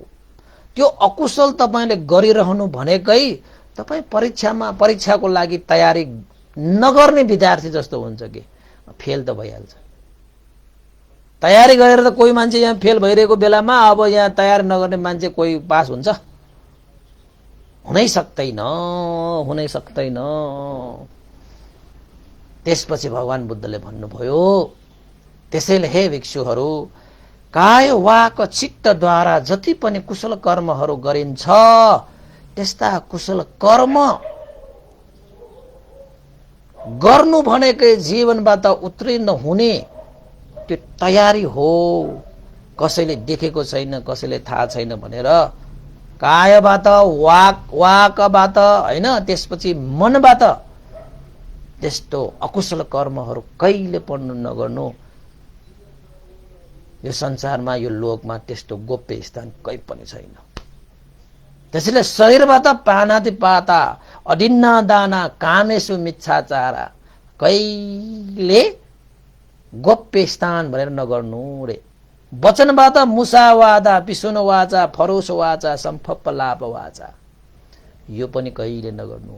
र मनबाट पनि आफूले चाहिँ लोभ गरेको त हो नि, कसैले थाहा छैन, मनबाट अरूलाई के थाहा हुन्छ भनेर चाहिँ सोचेर तपाईले मनमा पनि त्यस्तो लोभ जगाउने, व्यापार द्वेष जगाउने, मिथ्या दृष्टि, त्यस्ता कर्मफलको विश्वास नगर्ने, हैन, गलत धारणा राख्ने, गलत सोच, गलत विचार, अयोनिसो मनसिकार, यस्ता चाहिँ मनमा पनि त्यस्तो धारणा नगर्नु। तपाईको मनलाई अरूले देख्न नसके पनि तपाईको मनको त्यो लेखाजोखा भइरहेको छ है, लेखाजोखा भइरहेको छ। शरीरको, वचनको, मनको सबैको लेखाजोखा भइरहेको छ।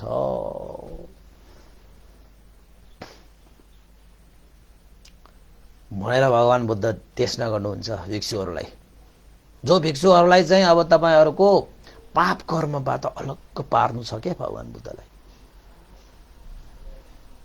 तपाईले धर्म मात्रै गरेर जानु त पर्छ, त्यो गरेर मात्र पुग्दैन। तपाईले गर्ने त्यो चाहिँ अकुशल कर्मलाई पनि त्यागेर जानुपर्छ।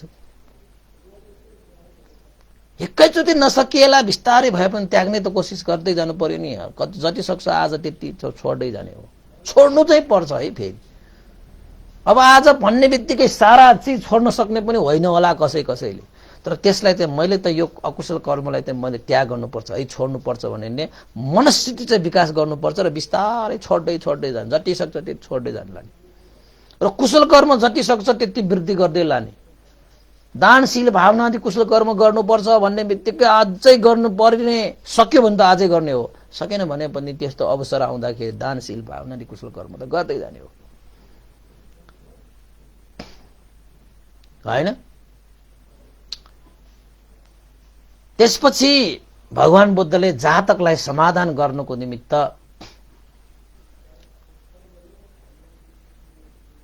त्यति बेलाका त्यो आचार्य, वाराणसी आचार्य को त भन्दाखेरि सारिपुत्र महास्तवीर हुनुहुन्थ्यो भने पण्डित विद्यार्थी, जो ब्राह्मण कुलमा कुलपुत्रको रूपमा पण्डित विद्यार्थी थियो, चेला थियो, बोधिसत्व त्यो मै हुँ भनेर भगवान बुद्धले जातकको समाधान गर्नुभयो। त्यो जातक समाधान गरिसकेपछि त्यहाँ उपस्थित 500 जना भिक्षुहरू अरहन्त फलमा प्रतिष्ठित भए। कतिजना? 500 जना। ल हेर्नुहोस्, भगवान बुद्धको उपदेश सुन्ने हो भने, जान्ने हो भने सुन्दा सुन्दै त्यस्ता चाहिँ पारमिता भएका, त्यस्ता संस्कार भएका, कर्म भएकाहरूले त देशमा सुन्दा सुन्दै आफ्नो चित्तमा विपස්සना ज्ञान वृद्धि गर्न सक्छ। अरहन्त भएर गयो भने अरहन्त भएर गए, सम्पूर्ण दुःखबाट मुक्त भएर गए। ती भिक्षुहरू पारमिता गुण धर्मले सम्पन्न भएका भिक्षुहरू। त्यसरी त बुद्ध शासनमा आएर त्यसरी भिक्षु बन्न पाएका, भगवान बुद्धको सामुन्य चेला बन्न पाएका कम्ता पारमिता पूरा गरेर आउनु भयो होला ती भिक्षुहरूले। अब हामी चाहिँ कहिले चाहिँ यो दुःखबाट मुक्त हुने त? अब भिक्षुहरू त मुक्त भएर गए, यही कथा सुनेर। अब तपाईहरु कहाँ पुग्यो, मलाई त के थाहा हो। यही कथा सुनेर 500 जना भिक्षुहरू अरहन्त भएर गए। अब हामी उपासकले के भयो होला? अरहन्त चाहिँ होइन होला, न हरन्त भयो कि? तर कोही उपासक उपासिकाहरूले चाहिँ यो उपदेश सुनेर धेरै ज्ञान लिएर बसेका हुन्छन्। अहिले नभए पनि केही समयपछि हुन सक्ला नि। आशा किन मार्ने? आशा भएन भने त जीवन जिउनुको कुनै मतलबै भएन। निराशा भयो भने त जीवनको कुनै औचित्य नै छैन के, हैन? यसरी यो शील विमंसन जातक यसरी नै टुङ्गिन्छ। धेरै लामो छैन आज। तपाईहरुको लागि मैले यो चाहिँ जातक पस्के, मैले एउटा सानो प्रसंग पनि जोड्न खोजेको थिएँ बीचमा, तर नजोडेको। मैले चाहिँ एउटा चाहिँ जातक भन्दा पर किन जाने भनेर चाहिँ मैले एउटा चाहिँ हैन किन त्यो प्रसंग जोडेर फेरि कथालाई चाहिँ अलिकति बेठा बनाइदिने भनेर नि नभनिदिएको, हैन? त्यसैले पहिलाका पण्डितहरूले स्त्री त्यागेर भए पनि आफ्नो शीललाई चाहिँ परिशुद्ध गरेर गएका थिए। कसैले चाहिँ स्त्रीको लागि शीलाचरणहीन भएर बसेका थिए। त्यस्ता शीलाचरणहीन भएकाहरूले चाहिँ आफूले इच्छा गरेका स्त्री पनि पाउन सकेन। तर जसले स्त्रीलाई त्यागे तर आफ्नो शीललाई संरक्षण गरे, त्यस्ताले शीलाचरणको कारणले गर्दा के रे आफूमा कुशल पुण्यको वृद्धि पनि गरे र लक्षणले युक्त भएको स्त्री पनि प्राप्त गरेर गए। किन त भन्दाखेरि यो संसारमा त्यस्तो ठाउँ कहीँ पनि छैन जहाँ गोप्य भनेर कसैले देखेको छैन, कोही छैन भनेर पाप कर्म गर्ने। न आकाशमा छ, न धरतीमा छ, न पानीमा छ, न जलमा छ, न समुद्रमा छ। त्यस्तो कुनै पनि स्थान छैन। त्यसैले पाप कर्म गर्ने कोही छ भने यो नसोच्नुस् कि मैले गरेको पाप कर्म कसैले थाहा छैन, कसैले देखेको छैन, कसैले बुझेको छैन।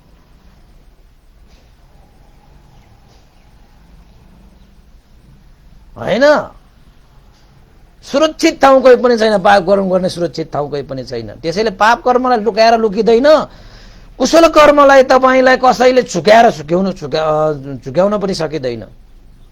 त्यसैले चाहिँ आफ्नो चाहिँ लेखा जोखा हैन, यहाँ चाहिँ परीक्षा हुने यो संसारमा आएर पनि हामीले यति कुरा बुझेन भने चाहिँ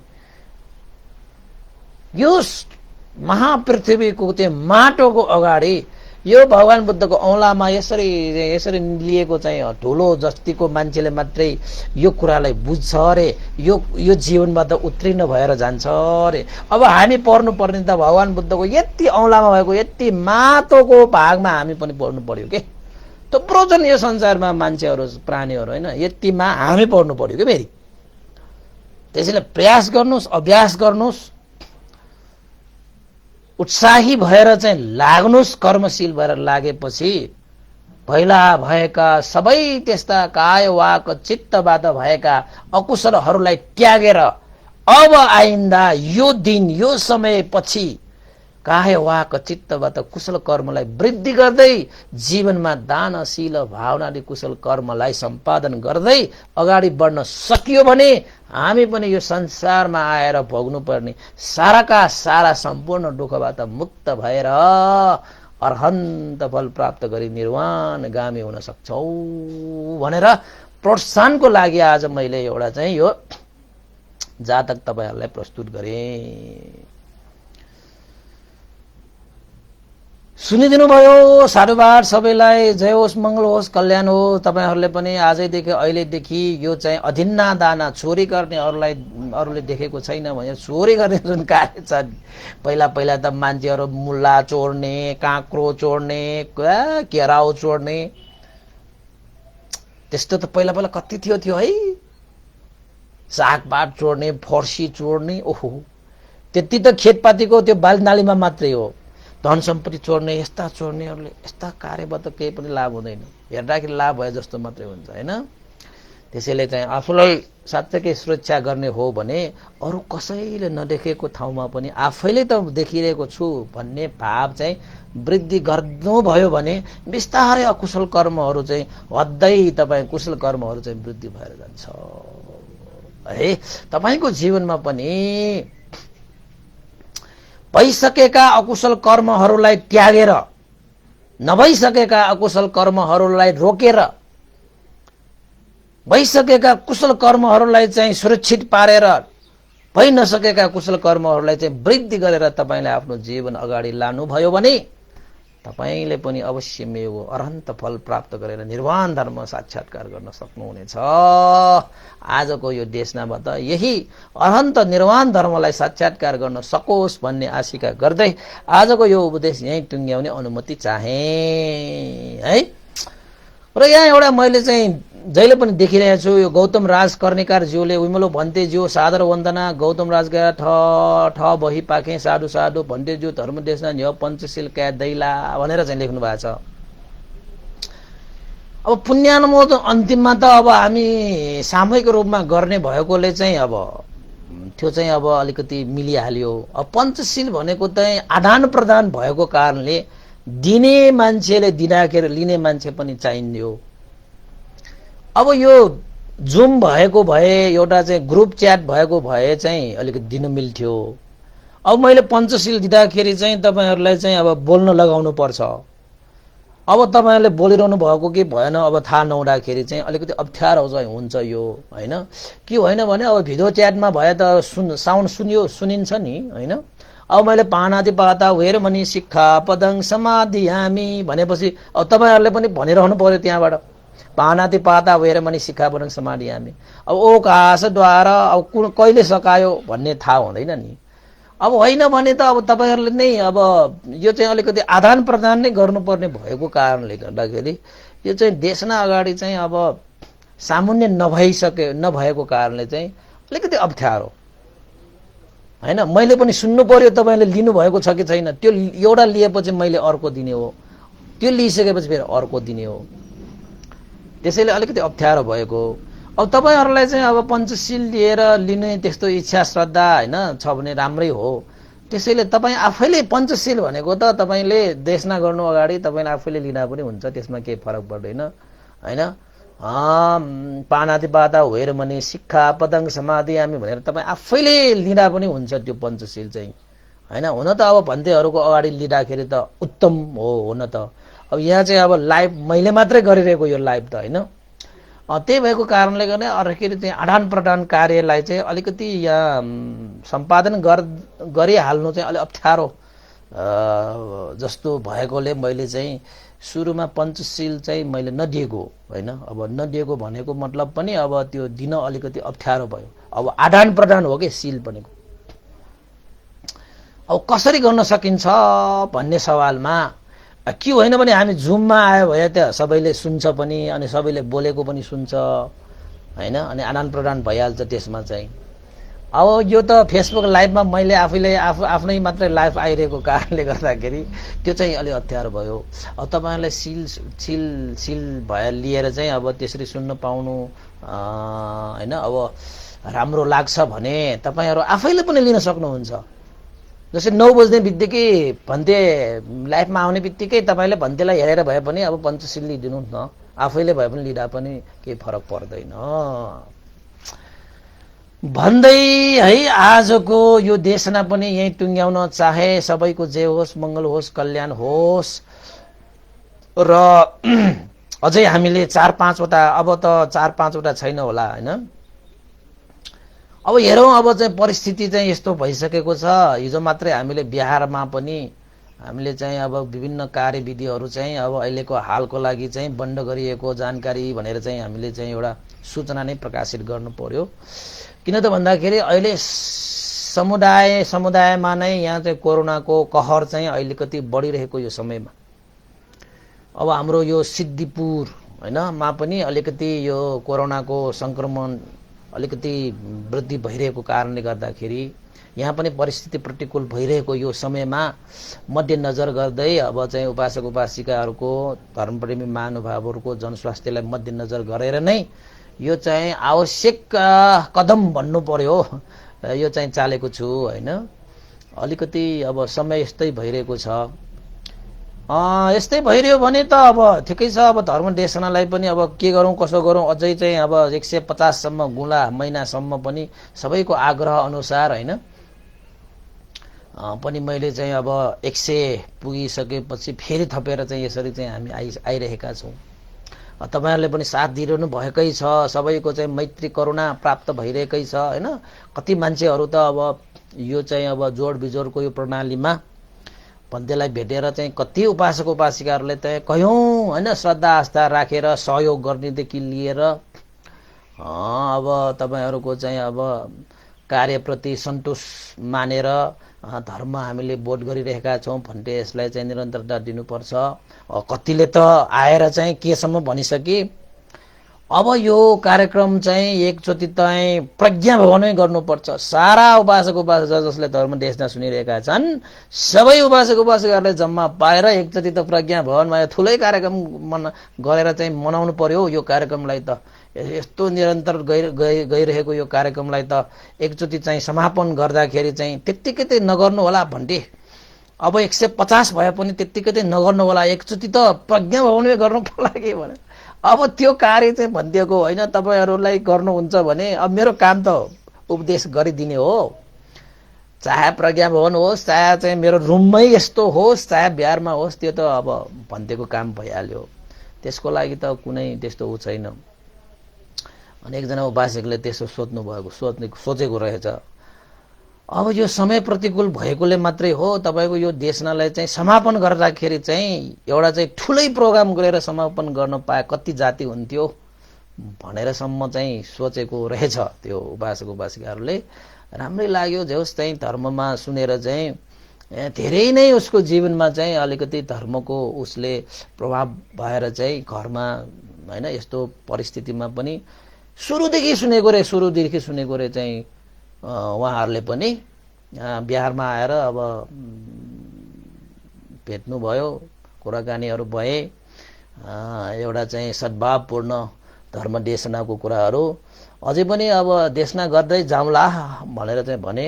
उहाँहरूले चाहिँ अब यत्रो दिन भइसक्यो तपाईँले देशना गर्नुभएको, हाम्रो लागि त यो जतिको ठुलो कुरा त के पनि छैन। अहिलेसम्म मैले यत्रो जीवनमा यत्रो वर्ष भए मैले धर्ममा लागेको, यति मैले निरन्तर सुनेको पनि छैन र लकडाउनले गर्दाखेरि यो जुड्यो पनि। धेरै धेरै साधुवाद भनेर चाहिँ केही चाहिँ मेरो घाँटीहरू चाहिँ ऊ भएको औषधि पनि अस्ति मात्रै ल्याइदिनु भएको छ, के दानसान होइन, उहाँको आर्थिक सहयोग बिहारको लागि पनि भनेर चाहिँ थुप्रै सहयोग पनि गरे जानुभयो। ठुलै मन रहेछ। त्यो उपासकलाई मैले धेरै साधुवाद दिएर पनि पठाएँ र धेरै उपासक उहाँले चाहिँ भन्नुभयो जस्तै समापन चाहिँ नगर्नुहोस्, यसलाई चाहिँ जसरी भए पनि निरन्तरता गर्दै जानु पर्ला भन्थे। र समापनै गर्ने हो भने यसलाई चाहिँ एउटा ठुलै प्रोग्राम गरेर चाहिँ हामी त्यत्रो चाहिँ धर्म देशना सुन्ने त्यत्रो उपासक उपासिकाहरू छन्, ती सबै उपासकहरू मिल्ने हो भने त ठुलै कार्यक्रम गर्नको लागि के गाह्रो भयो र भन्थे। समापनै गर्ने हो भने त्यसरी गर्दाखेरि कसो होला भनेर भनेको थियो। मैले चाहिँ अब त्यो कार्य चाहिँ यो चाहिँ उपासक उपासिकाहरूको क्षेत्रमा पर्छ भन्दै त जहिले पनि तयार छु भनेर चाहिँ तपाईँ नै अब हुन्छ भने तपाईँ नै अब चाहिँ उपासक उपासिकाहरूसँग मिलेर अब तपाईँहरूले गर्ने कार्य हो भनेर भने। त्यो म प्रयास गर्नेछु भन्थे भनेर चाहिँ उपासक उपासिकाहरूको यस्तो एउटा चाहिँ श्रद्धा आस्था र गौरवपूर्ण त्यस्ता चाहिँ कुराले चाहिँ मनमा प्रोत्साहन मिलेको छ कि यो देशनालाई चाहिँ अब निरन्तरता दिनुपर्छ भन्ने अझै पनि लागिरहेको छ। मलाई त के छ र, म त वर्ष यो 5 महिना त अब भयो होइन, 5 महिनामा त के 5औं वर्ष पनि गर्न सक्छु, 50औं वर्ष पनि गर्न सक्छु, त्यसमा त के भएन। अब कथाहरू थुप्रो छन् तपाईँहरूको होइन। अहिले समय पनि यस्तो प्रतिकूल समय भएको कारणले गर्दाखेरि पनि अब मान्छेहरूलाई चाहिँ अब जताततै जाने अवसर पनि छैन होइन। त्यसैले घरमा बसिरहँदाखेरि यो धर्म देशनाले गर्दाखेरि साह्रै नै जीवन चाहिँ सहज भएको छ आदि इत्यादि कुरा सुन्न। तपाईँहरूले चाहिँ कमेन्टमा पनि देख्नु भएको छ होला है। खुसी लाग्छ। अब चाहिँ यो काठमाडौँ उपत्यका मात्र होइन, बाहिर बाहिरका उपासक उपासिका, अब देश मात्र होइन विदेश विदेशका उपासक उपासिकाहरू है। अनि मैले चाहिँ एउटा कुरा नभनौँ भन्छु है। मैले चाहिँ एउटा तपाईँहरूलाई चाहिँ भन्नै पर्ने एउटा कुरा छ। मलाई चाहिँ यो नम्बर एउटाले छ, नम्बर एउटा चाहिँ मोबाइल नम्बर छ, एकजना उपासक हो या उपासिका हो मलाई थाहा भएन, तैपनि मैले नम्बर चाहिँ उहाँको नाम चाहिँ सेभ गरेको छैन। उहाँले चाहिँ मलाई चाहिँ यो महिना भन्दा पनि बढी भइसक्यो होला कि उहाँले चाहिँ धर्म देशना सकिने बित्तिकै केही समय पश्चात नै उहाँले हरेक दिन है, महिनौं भइसक्यो होला, हरेक दिन उहाँले चाहिँ रिचार्जको रूपमा 100 रुपियाँ दाम चाहिँ दान गर्ने रहेछ। उहाँले को मलाई थाहा छैन, नम्बर पनि मैले उहाँको सेभ त गरेको छैन। त्यही सेभ गरेँ, नाम सेभ गरेको भए त आउँथ्यो यो नामै, तर उहाँको नम्बर चाहिँ यहाँ चाहिँ छ होइन। 98 41 82 46 91 उहाँले चाहिँ धर्मदानको रूपमा उहाँले चाहिँ यो चाहिँ मोबाइल ट्रान्सफर गरेर चाहिँ दान गर्नुभएको होला। मैले कहिले पनि भनेको छैन है। यसरी चाहिँ मोबाइलमा ट्रान्सफर गर्ने धेरै उपासक उपासिकाहरू छन् है। मैले धेरैको अब नाम लिएर पनि साध्य छैन, कति होइन। त्यसले यो उपासिका चाहिँ कन्टिन्यू निरन्तर रूपमा चाहिँ अब धर्म देशना सकिने बित्तिकै यो चाहिँ यो हाम्रो उपासक होस् या उपासिका होस्, अब 100 दाम चाहिँ ट्रान्सफर गरेर दान गर्ने उहाँको परम्परा महिनौ चलिसक्यो। तर पनि मैले कसैलाई नभनेको, आज चाहिँ भनिदेऊ भनेर यो चाहिँ यो आज भाद्र महिनाको 1 गते भएको कारणले उहाँलाई पनि मैले चाहिँ आशीर्वादको रूपमा उहाँको यो जुन दान पुण्य गरिरहनु भएको छ, यो दान पुण्यको अनुभवले उहाँको जीवनमा सुख शान्ति होस्, मङ्गल होस् भनेर चाहिँ उहाँ चाहिँ अनजान व्यक्ति होइन, उहाँलाई चाहिँ भन्देको तर्फबाट आयु वर्ण सुख बल प्राप्त होस् भनेर पनि आशिका गर्न चाहन्छु है। र अरू चाहिँ उपासक उपासिकाहरूले यो देशनालाई अब निरन्तरता दिने र यसलाई चाहिँ होइन अब कसरी चाहिँ अगाडि बढाउने समापन गर्ने अब तपाईँहरूकै हातमा छोडेर आजको देशनाबाट चाहिँ बिदा हुन चाहन्छु। र आज जति पनि हामीले पुण्य गरे, यो पुण्य चाहिँ विशेषतः अनन्त गुणवान गुरु आचार्य दिवंगत ज्ञान पुण्यक महादेवीर भन्टे र मेरा अर्का गुरु पनि हुनुहुन्छ, तपाईले थाहा नहुनु भएको होला, बर्माका स्याडोजी उपन्दिता विवंश महादेवीर भन्टे पनि मेरा गुरु हुनुहुन्छ हैन। उहाँ पनि अब बितिसक्नु भएको छ र उहाँ गुरु आचार्यहरूलाई पनि सम्झेर मैले चाहिँ पुण्यानुमोदन गरौँ। तपाईहरु पनि आफ्नो ज्ञाति बन्धु इष्टमित्रहरु कोही छन् भने तपाईहरुले पनि सम्झनु सक्नुहुन्छ हैन। र देवताहरु, अमनुष्यहरु र सत्व प्राणीहरुको कल्याण, हित, सुखको लागि पनि यो पुण्य हेतु होस् भन्दै सबैले पुण्यानुमोदन गर्नको निमित्त साधुका दिनु होला। साधु साधु साधु इदं नो ज्ञातिनं होतु सुखितावन्तु ज्ञातयो। इदं नो ज्ञातिनं होतु सुखितावन्तु ज्ञातयो। इदं नो ज्ञातिनं होतु सुखितावन्तु ज्ञातयो। एतावता सम्मेहि सम्पदं पुण्यसम्पदं सब्बे देवा अनुमोदन्तु सर्वसम्पत्तिसिद्धिया। एतावता सम्मेहि सम्पदं पुण्यसम्पदं सब्बे सत्ता अनुमोदन्तु सर्वसम्पत्तिसिद्धिया। एतावता सम्मेहि सम्पदं पुण्यसम्पदं सब्बे भूता अनुमोदन्तु सर्वसम्पत्तिसिद्धिया। साधु साधु साधु भवतु सर्वमङ्गलं। सबैको दिन मंगलमय होस्, कल्याणमय होस्। साधु साधु साधु।